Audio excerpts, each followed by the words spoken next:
Gracias. Bueno, yo sé que este es un simposio muy profesional, pero estamos en streaming.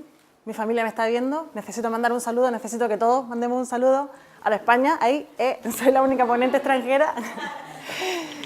Bueno, aparte de eso, mi nombre es Yolanda y yo trabajo como coordinadora del proyecto Chile Smart, que está instalado en Las Cruces, en una estación costera de investigaciones marinas.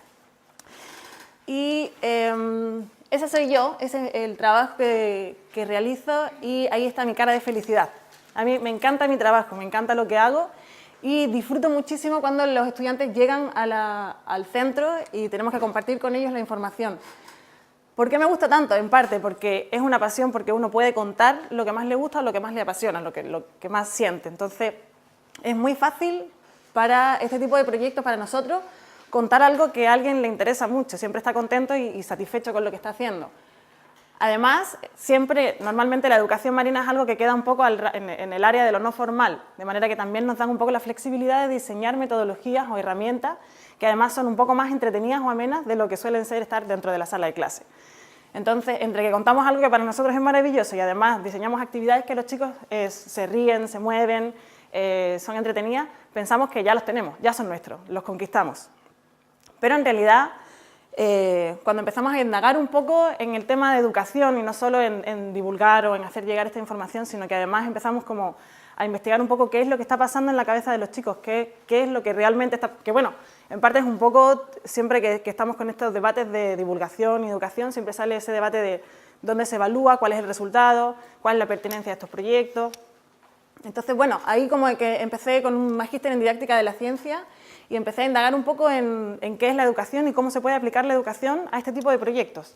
Y dentro de todas las metodologías de la didáctica, para mí una de mis favoritas es la constructivista, que habla de ir generando el conocimiento en conjunto con el estudiante y olvidar un poco esa unidirección del profesor que llega e impone la información, sino empezar a trabajar en lo bilateral, es decir, yo tengo información, pero el estudiante también llega con algo, también está con algo y nosotros queremos construir sobre eso, pero ¿sobre qué? O sea, es una base que necesitamos saber.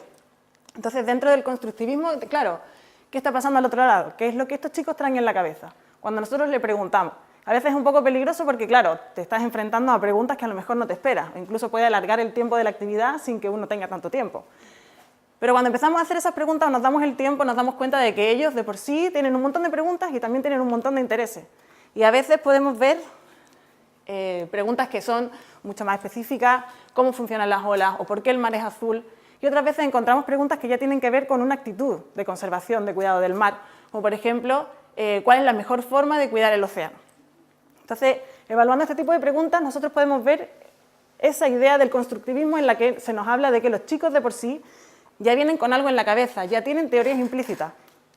Esta teoría habla un poco de que a lo largo del tiempo uno ha ido viviendo experiencias y ha ido visualizando proyectos que le han permitido o que le han obligado de alguna manera a darse una respuesta. ¿Qué está pasando? ¿Qué es lo que estoy viendo?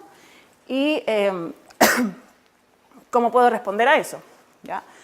Entonces, para nosotros poder trabajar dentro de esas teorías implícitas es muy importante, como os decía, reconocerlas, identificarlas y no llegar a imponerle algo encima, porque seguramente el estudiante está entendiendo lo que tú le estás explicando, pero tú no estás modificando esa base de información que tiene. Entonces estás construyendo sobre algo que probablemente no esté del todo correcto, o al menos hay que evaluar si es correcto o no. Bueno, dentro de ese proceso de ver cuál es el conocimiento que tiene el chico, existe esta teoría del cambio conceptual, que en inglés es Conceptual Change Model, que es CCM, que es Centro de Conservación Marina también, donde yo trabajo, y además Congreso de Ciencias del Mar. Me parecía una casualidad súper bonita.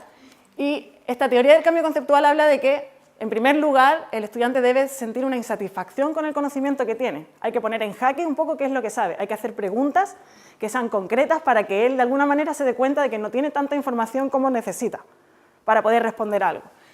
En ese momento entra el choque cognitivo. Es como que tengo una duda, no sé, no estoy satisfecho y hay una demanda de información, necesito resolver mi problema.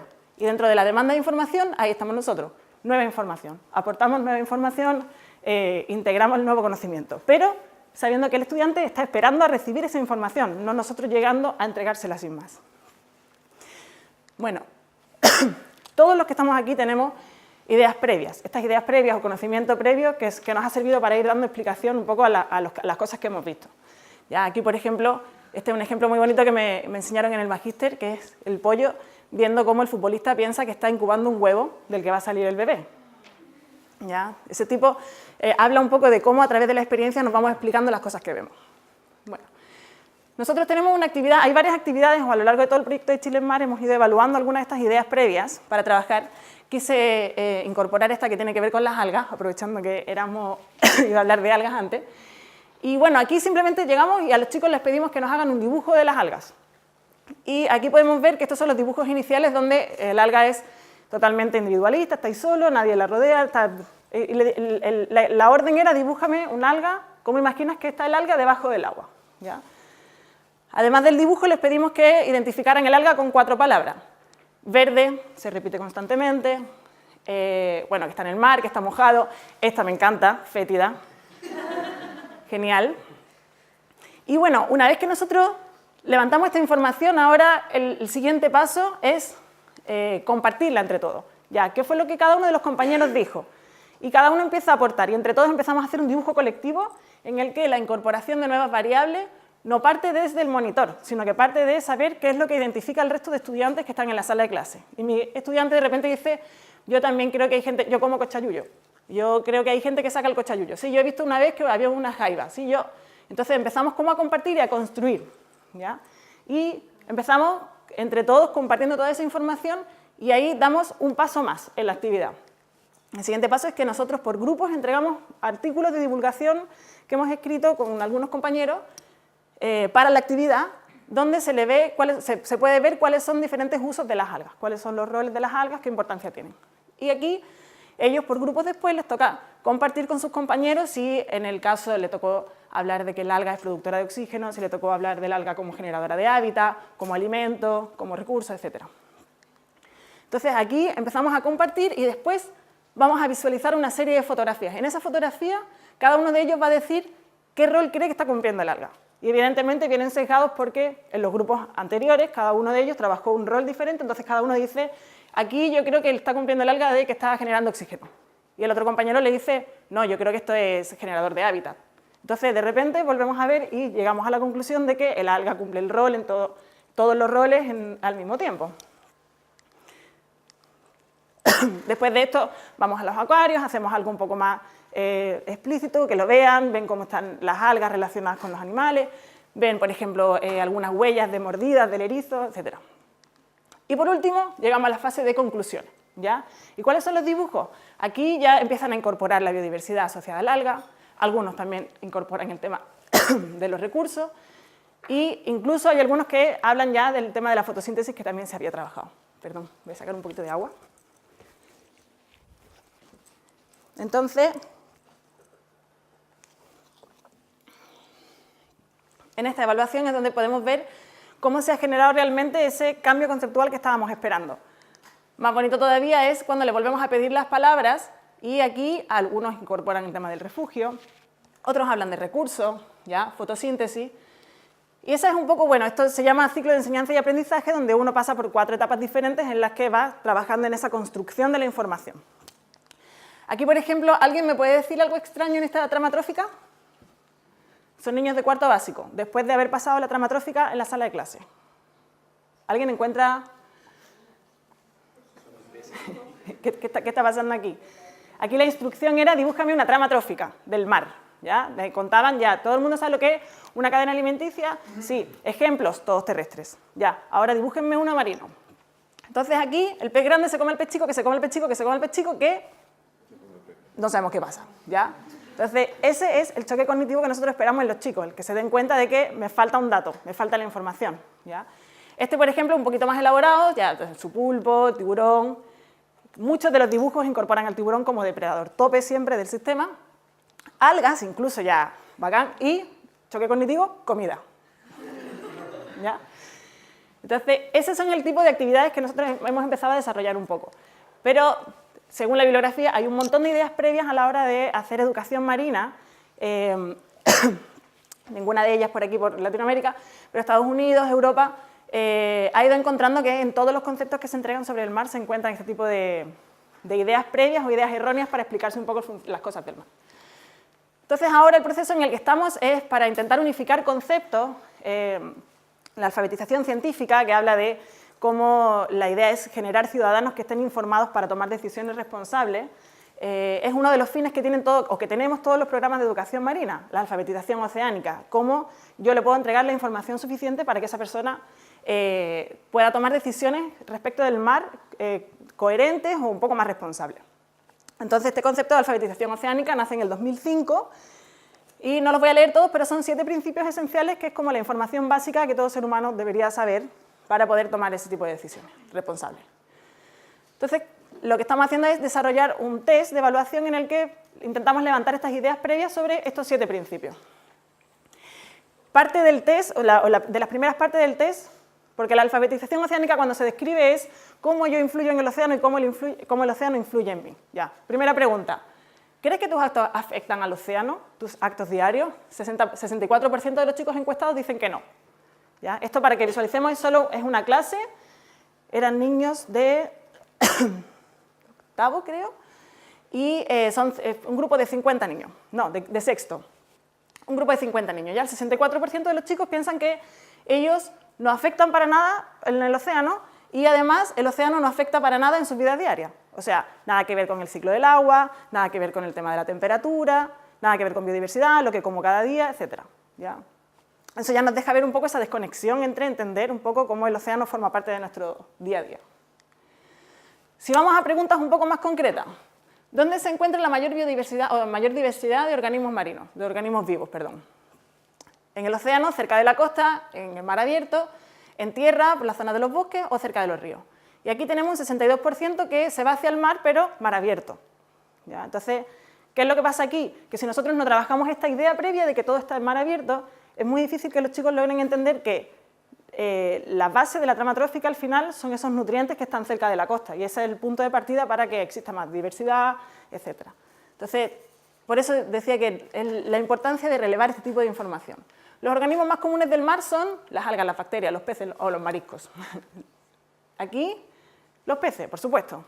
¿Ya? Ni idea de la importancia que tienen las bacterias o el número de bacterias que se encuentran en el mar, etc. ¿Qué porcentaje del océano ha sido explorado hasta ahora? Aquí tenemos un porcentaje muy alto de un 25%, o sea, sienten que no ha sido tan explorado, pero sí que piensan que ha sido mucho más de lo que realmente corresponde, que es el 5%. Entonces, en este caso, por ejemplo, estas preguntas, yo cuando pensaba un poco en el gráfico ayer, yo decía, bueno, con todo esto que ha pasado con Chiloé, y la gente espera una respuesta al día siguiente, es como, oye, sepan que no se sabe tanto del mar. No, los científicos, aquí puede haber un montón de, no sé cuántos inscritos hay en el Congreso, pero un montón de científicos marinos con un montón de experiencia, pero eso no significa que todos sepan exactamente qué es lo que está pasando en Chiloé o entiendan cuáles son los procesos que está habiendo allí, por qué no se está estudiando o por qué no se ha estudiado antes. Entonces, además, aquí en esta pregunta es destacable que nosotros evaluamos al curso y al profe con el mismo test. Y en este caso, la respuesta del profe es el 25% también. ¿Ya? Entonces, cómo las ideas previas que tienen los profesores también influyen en las ideas previas que se van generando en los estudiantes. Sobre el recurso, esta salió un poquito mejor, sobre el consumo de recursos marinos, hay más del 56% de los chicos que dicen que sí, que algunos están en peligro y que hay que elegir muy bien, pero todavía tenemos un 18% de los estudiantes que nos estaba diciendo que los recursos del mar son ilimitados. ¿Ya?